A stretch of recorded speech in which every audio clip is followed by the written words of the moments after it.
Hello po mga kabayan, kumusta kayo? Magandang buhay po, Annalisa Reality Vlog. Good morning po mga kalingap, kabisnes kapapi. Ngayon po magbibigay ako ng aking reaksyon. Sariling opinion po dito kay Kalingap Dan. May bago po siyang upload. Pero bago ang lahat ay maraming salamat po sa mga subscribers. Welcome po sa aking munting kubo. Nagla-like, nagko-comment, nagsishare po sa aking mga ginagawang reaction. Thank you so much. And please support po, shout out kila Kalingap Rab, ayan, Ate Edna Vlogs, si Kuya Bal Santos Matubang, kay Jack Tapia Matubang, mga kasama ko pong reactors dito sa Karepa, mga Kalingap reactors, please support po natin. And also shout out din po, support natin Kabisnes Official, Papa Dins TV, Kabisnes Family, and mga kasamahan ko rin pong reactors sa Kabisnes Official, and syempre yung mga kagwangs natin. So ito po, si Kalingap Dan, kasama niya first time ang magkapatid, si Christian at saka si Tristan, na mayroon silang pinuntahan na isang lugar na doon daw yung dating tinirahan ng magkapatid nila Christian. Kumbaga doon sila lumaki. And then, kababata daw nila itong kanilang binisita kasi ayon kay si Christian, si Tristan ba yung nagsabi, nalilito ako sa dalawang batang ito. Nalaman nila ang sitwasyon kasi yung kapatid daw neto nang may sakit is naikwento na yung kuya niya ganun na yung nangyari, kaya ini-refer, kumbaga siguro naikwento kaagad ng magkapatid kay Kalingap Dan, kaya pinuntahan po ito doon. So bago ko ituloy, panoorin po muna natin. Introduction lang po ito, quick lang na aking clip na nakuha dito para kahit paano mayroon ho kayong idea kung ano ba talaga ang nangyari dito sa batang ito kay Mark. Bakit siya nagkaganyan yung kanyang katawan, anong naging problema. Tuloy po natin.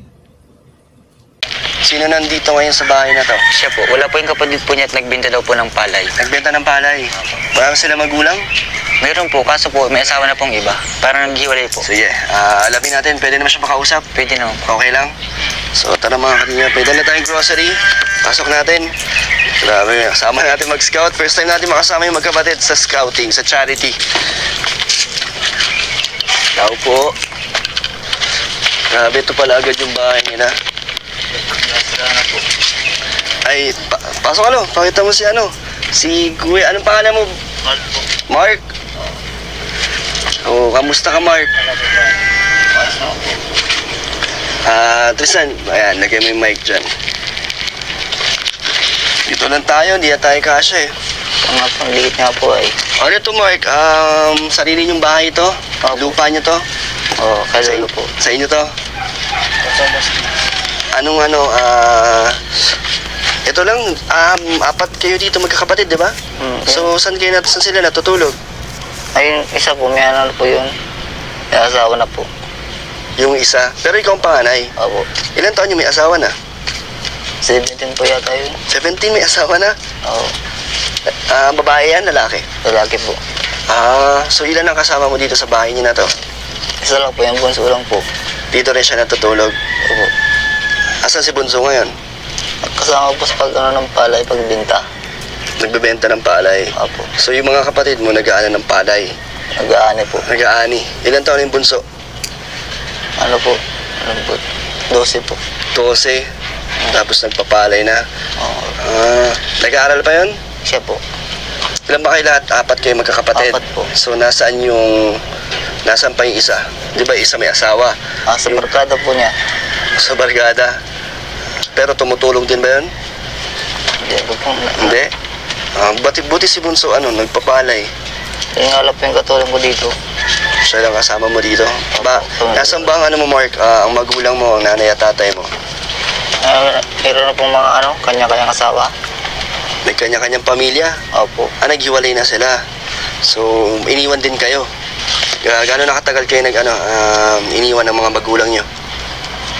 Si Papa po nung 2019. 2019 lang. Si mama mo? Noong 2024 po yata yun. 2024? Last year lang. Magkaiba sila ng pamilya, no? Bakit naghahanap sila ng panibagong pamilya? Bakit iniwan kayo mga anak? Ewan ko po sa kanila. Paano yun?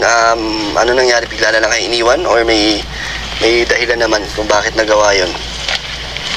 Pag ano lang po, bigla na lang po. Kaya yun po ng mga Kalingap, yung partial lang na short clip na aking kinuha po dito kay Kalingap Dan. Shout out po, salamat Kalingap Dan. Yun, narinig natin yung kwento ni Mark sa naging sitwasyon ng pamilya nila. So yung nanay niya, yun, may ibang pamilya, tatay niya may ibang pamilya, iniwan sila sa gitna, sila na lang magkakapatid. Yung isa may asawa na, so bali sila na lang tatlo, tapos yung isa nababarkada pa.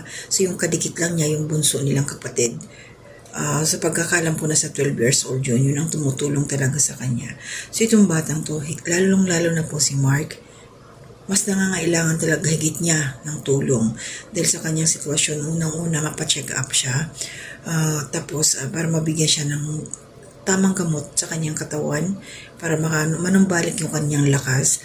Kasi sa kabuuan po ng video na napanood ko, nabanggit dito ni Mark na hindi pantay yung kanyang paa. Although nakakalakad siya, nakakakilos din naman siya sa kusina. Nakakalungkot lang kasi may mga magulang talaga naman iniisip yung sarili lang nila, sariling kaligayahan. Kasi kung matitino mag-isip ang mga yon, alam nilang may mga anak sila, lalo na to, may sakit, hindi tatalikuran, hindi iiwanan, gagabayan, asikasuhin kung ano yung kaya. Pero ang ginawa nito, mga magulang niya, na mga walang kwenta, nagkanya-kanya ng buhay, iniwan yung mga anak sa ere. Ito na ngayon sila Mark, kawawa naman po ba? Kaya sana maging aral doon sa may mga pamilya na kung ano man ang problema, solusyonan, hindi hiwalay. Kasi mas kawawa yung kabataan, mga bata. At ito lang po yung prayer ko. Alam ko marami tayong mga kababayan dyan na medyo nakakaangat naman sa buhay. Sa akin po, wala po kayo maaasahan dahil meron po din po ako mga sinusuportahan. Sana matulungan po sila Mark. Kahit mapaayos lang yung bahay nila. At saka ang hiling kasi na ito talaga ng batang to is mapacheck up siya. Mabigyan siya ng gumaling, yung gamot, manumbalik, maginormal uli yung kanyang katawan. Yun po talaga yung hiling niya. Yun ang number 1 na inano niya kay Kalingap Dan. Check up talaga, madala siya sa doktor. So yun po hanggang dito na muna. Kita-kita po ulit tayo sa susunod po na aking mga gagawing reaction. So yun po ng mga kababayan, mga Kalingap, ka-business ka-papi, hanggang dito na muna. Suportahan po natin ang mga lahat po ng vlog ng ka-business official, ka-business family. Ayan, dito po sa Kalingap, tulong-tulong lang po tayo. Please po tayo mag-isip ng ads. At darating din po yung tamang panahon, tamang oras, pagkaya na makakatulong din po tayo. So hanggang dito na muna. To God be the glory. May ininom ka bang gamot? May mga maintenance ka? Wala po. Wala. Ano yan yung kalagayan mo ngayon? Hindi mo na may papagamot? Hindi ka nagagaling para babalik sa dati? Check up mo na yan? Hindi pa po. Ako, huling check up po nito, po ay TB daw po sa buto. So ano daw ang parang gamot para dyan? May gamot po sana po noon, 6 na buwan. Hindi po kasi ng ama, pinabayaan po. So sa 6 na buwan, di ka nakainom ng gamot. Kaya naging ganyan ka. Pero dati, Ayos pa po ito. habang tumatagal, parang nanghina ang Naalala po. Grabe, napabayaan pala sa gamot, kaya umabot ka sa ganyan. Ano ba ang tulong na kailangan mo, Marky? Anong pwede namin ibigay sa inyo?